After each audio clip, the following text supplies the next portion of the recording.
Well, kids, welcome to another edition of Rimshots with Sean, brought to you by Barstools and Bandtalk. We have an interesting one, and we have a different one here today. We're going to be doing an audio interview with my newly good friend, Thane Dunn. How are you, sir?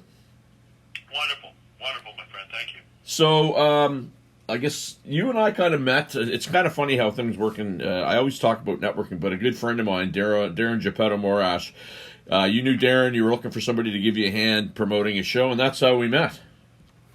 Crazy world, how small, eh? It's small, and I keep telling people about the whole thing about networking, right? Like Rule of 6, yes. Absolutely, it never fails. So you've been a busy man. I went and I saw you at the casino a number of months ago. You have another show coming up in Halifax that we're going to talk about here shortly. But talk about, I guess, how things have gone for you since everything sort of came back online. Well, I'd say that when things started to come back to normal, it was interesting, and it's still scary at the same time. The only thing I could say is thank God for the Elvis movie, because it really brought out a younger demographic coming to our shows. And I think what had happened initially was a lot of people were still scared. A lot of older people were still scared to leave the house and go do their thing and have some fun. But that has really changed. People are coming out, and we spent 3.5 years basically practicing, and a lot of people don't realize, but I spent a small fortune to try to stay in business. We had shows, and then the government would shut us down, and the fine folks at Pattison, that I was doing billboards and stuff with, they never called me and said, "Hey, Thane Dunn, you're a great guy. We're going to give you more billboards, blah blah blah." They'd call and say, "Do you want to do some more?" But so anyway, no, life has been really, really good.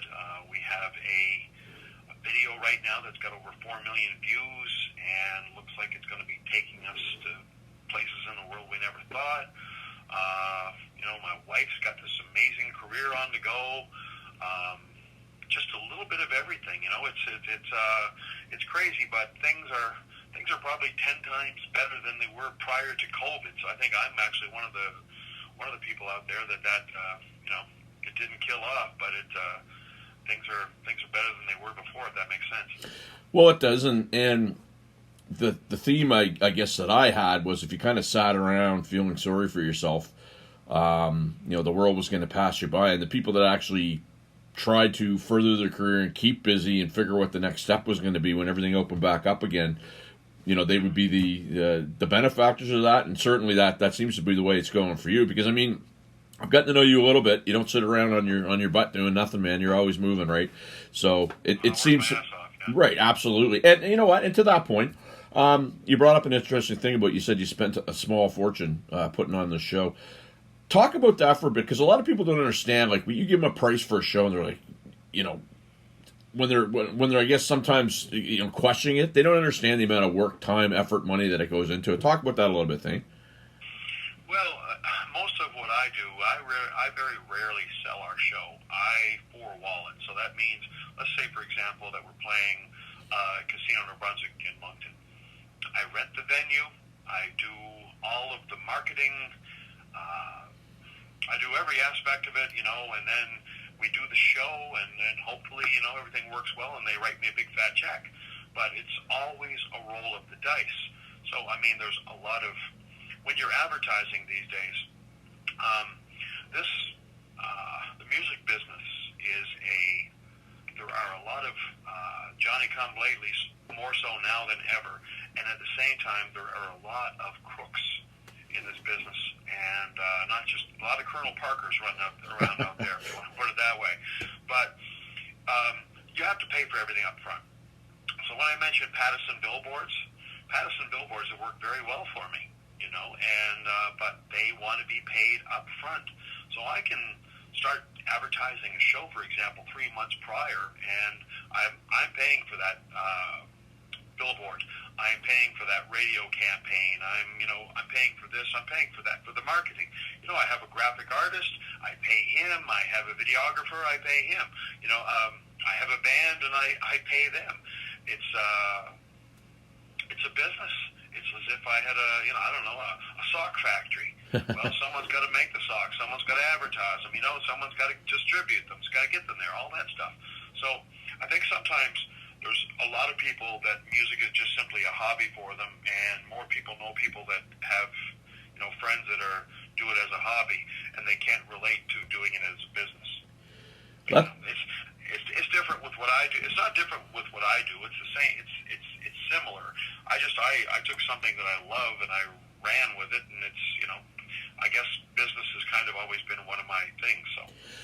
Well, so there's been a couple of debates within my group about people talking about, and I don't ever remember the days of just showing up and playing and not doing any work. I don't remember that, but some people were saying, "Oh, geez, I miss the days when you just go to the bar and not have to worry about bringing an audience in and you get paid."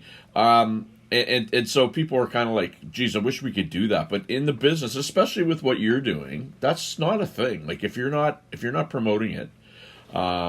It doesn't work. I mean, people find out about you playing, but it's obviously through all the work that's being done beforehand.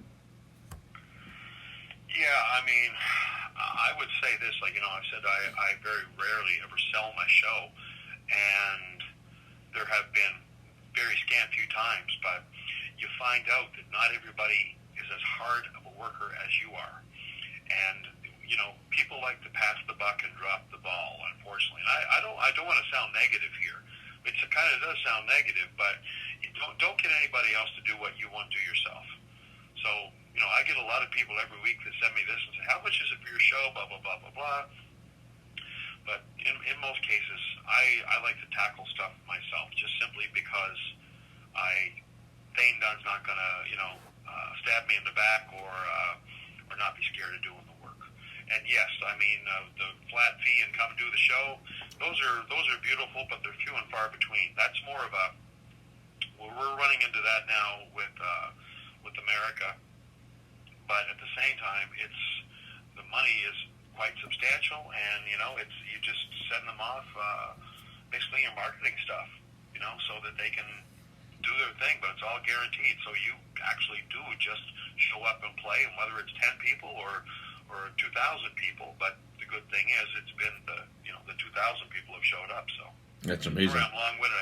I quit drinking coffee and I started again today. It's all good, man. So we're going to take a little break. We're going to pay some bills here on good old Eastlink TV. We'll be back after this. Well, ladies and gentlemen, welcome back to Rimshots with Sean here on Eastlink TV. I am here with Thane Dunn, and I'm going to say, is a two-time world champion of Elvis? Is that or have you done it more? No, sir, just the two. I give up at two. I decided to try to travel the world to the winning contests. Fair enough, but I mean that's significant. I mean, you might as well say, people could argue the Beatles or other people, but I think you're basically taking on probably the most revered, the most popular, the most famous entertainer of all time. Big shoes to fill, and I mean you're up there on stage every night, and I don't know if you're feeling like people are going, okay, they're out there, impress me. Can you really do this? You get that sense when you're up there?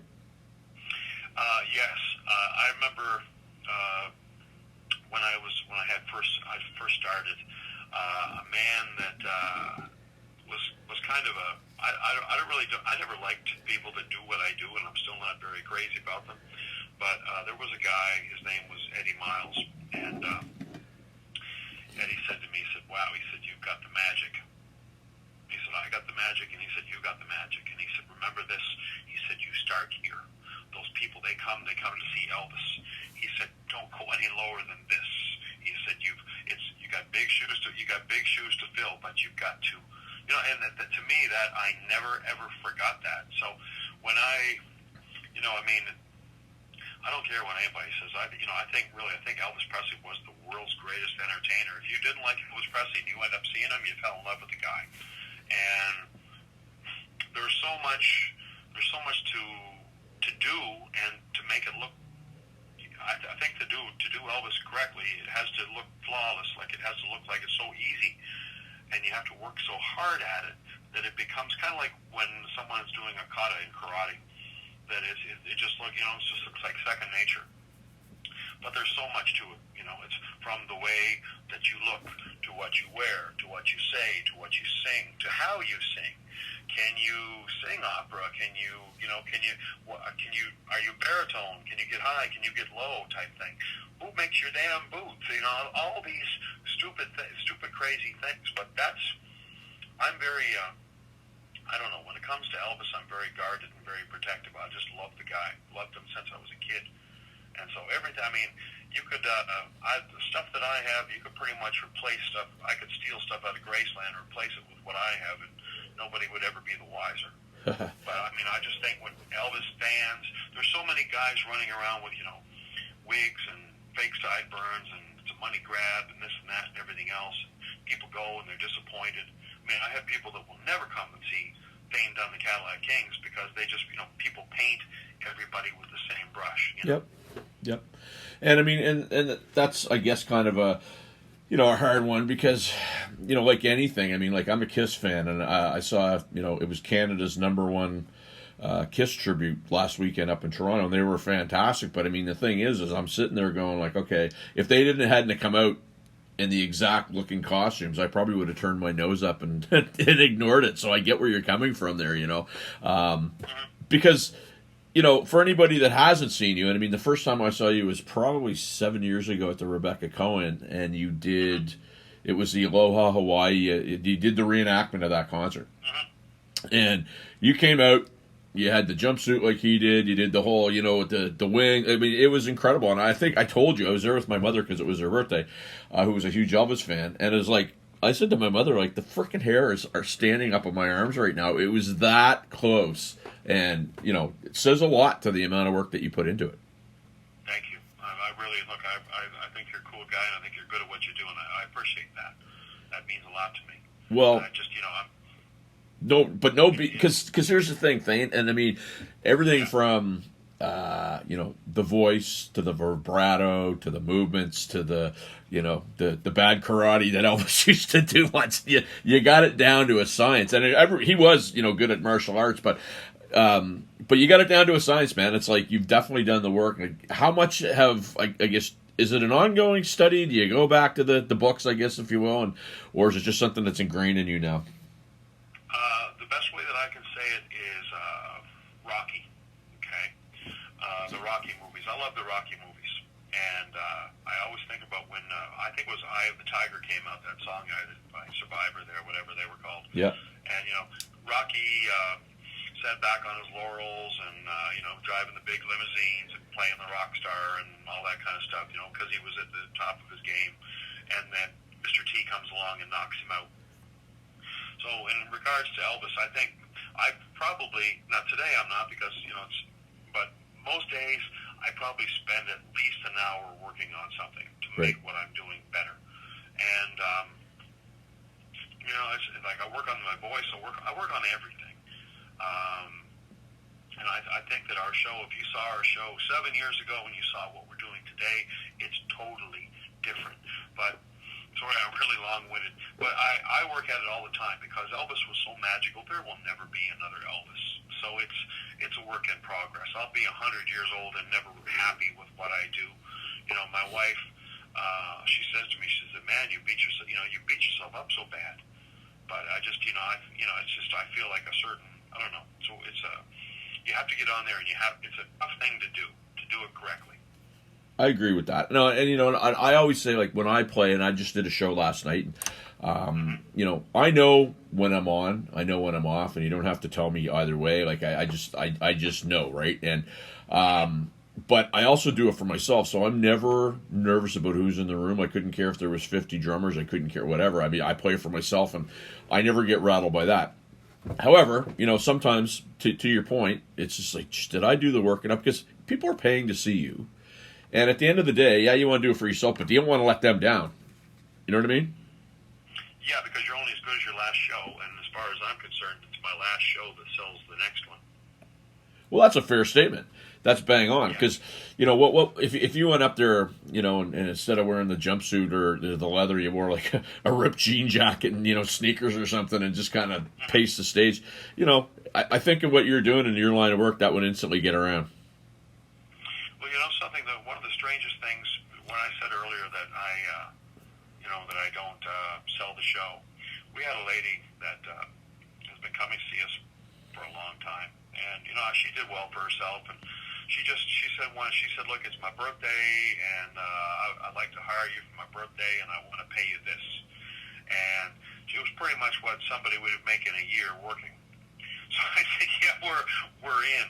And she rented this big venue, and we got there, and she had 100 guests, and I show up, and I just, I try to look like Elvis on stage and everything else, but the rest of the time I'm me. I'm Thane Dunn. I like who I am. And so anyway, all these guests weren't supposed to arrive till a certain time, and they were all there when we got there.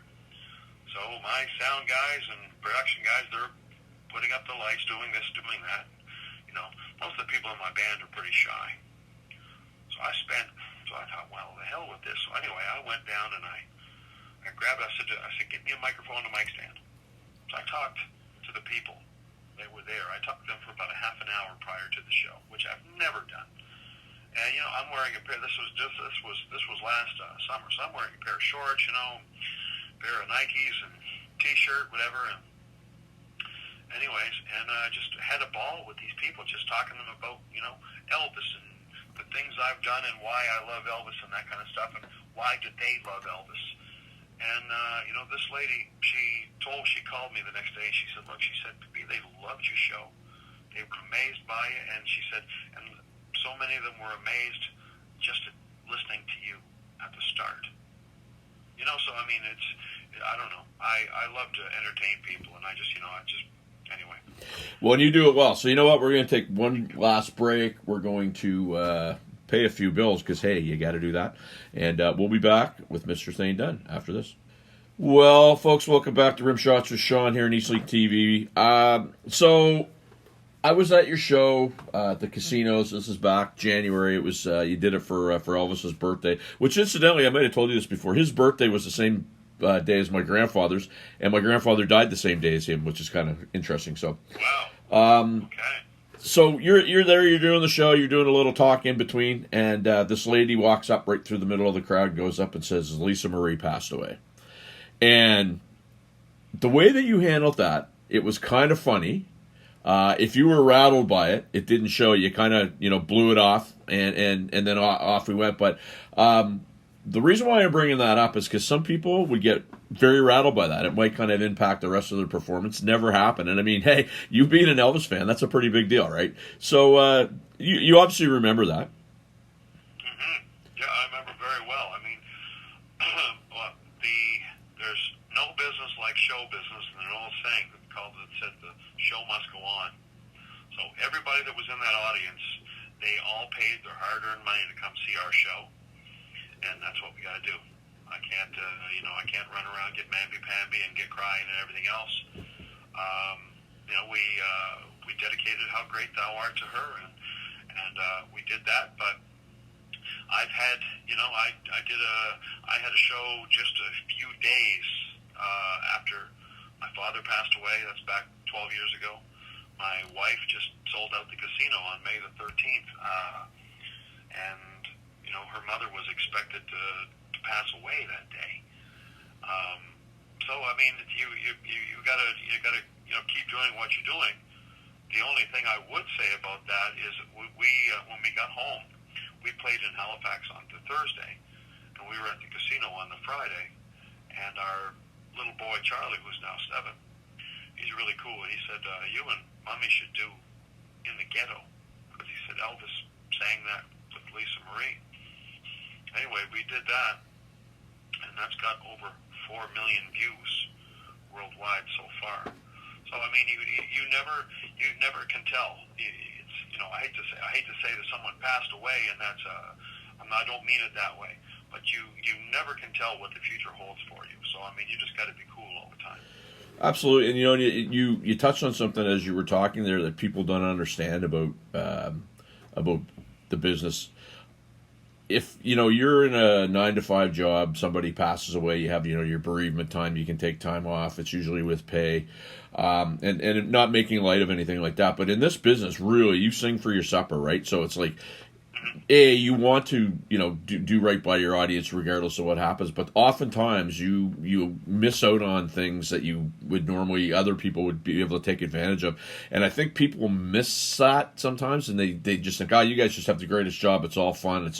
And the fun part of it, or the fun aspect of it, gives a false impression of how hard the work is. I agree 100%. Because people think I just put those white floor shines on, hop on stage, and we're all laughing. But it's everything that leads up. It's everything that leads up to those basically 90 minutes, 2 hours, what have you. And that's work, and that's work that's great. I mean, I get to talk to people like you, which I have fun talking to you. Then at the same time, you talk to other people where it's a task. It's a job when you have to talk to certain people. It is. But you have to do it, and you got to go with the flow, right? And there's a lot of egos and stuff in this business. So no question. But anyway, you just keep on marching on, So I want to hit you with a couple of fun things here, and certainly we do want to obviously make note that June 24th, which is right around the corner, you're at the Spats Theater. Have you played there before? I played there a long time ago, probably 1911 or something. It's a great venue. I love the venue, because that's we've played a lot of places in Halifax, and the sound, most of them all have great sound, but I think the Spats actually has them all whooped. It does, so and it's got the closest thing to parking in Halifax that's around, which is very good. Well, that's good to hear too. Yeah. Hallelujah. So, okay, a little bit of fun now. You've obviously covered the entire Elvis catalog. Is there one song more than any other song that you like to perform? Yes.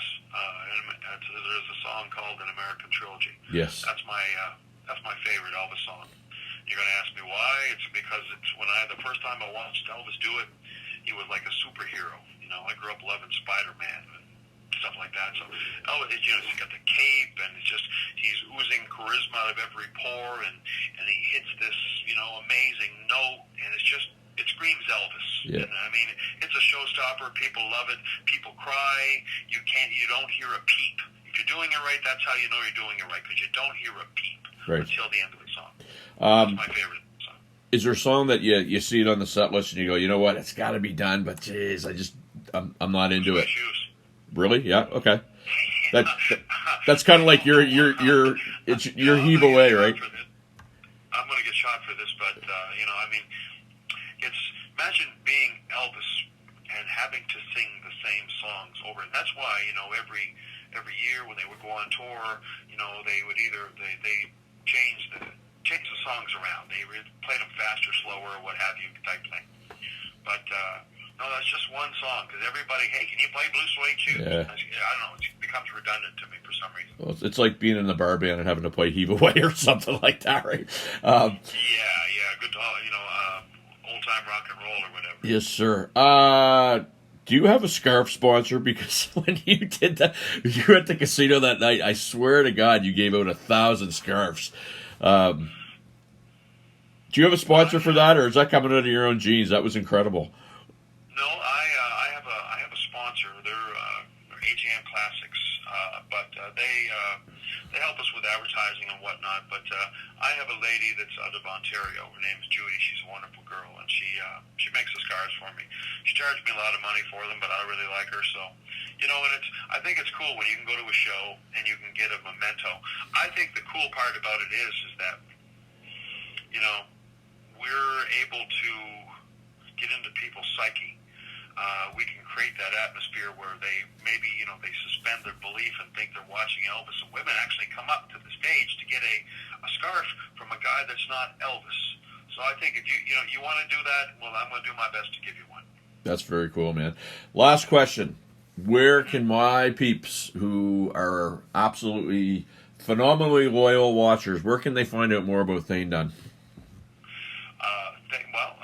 I guess the best place probably would be, there's two places. You can go to thanedunn.ca, and that's my website, and we're on the interweb there we're Thane Dunn and the Cadillac Kings on Facebook. Nice. Well, look, man, thank you so much for doing this, and we'll have to actually get together. I'm doing a little bit of work for you up until the show, so that'll be good. But thanks a lot for doing this, and be well, my friend. My pleasure. Have a great one, man. Thanks a lot, Rock. Right on. Thanks for watching on East Lake TV. See you next week.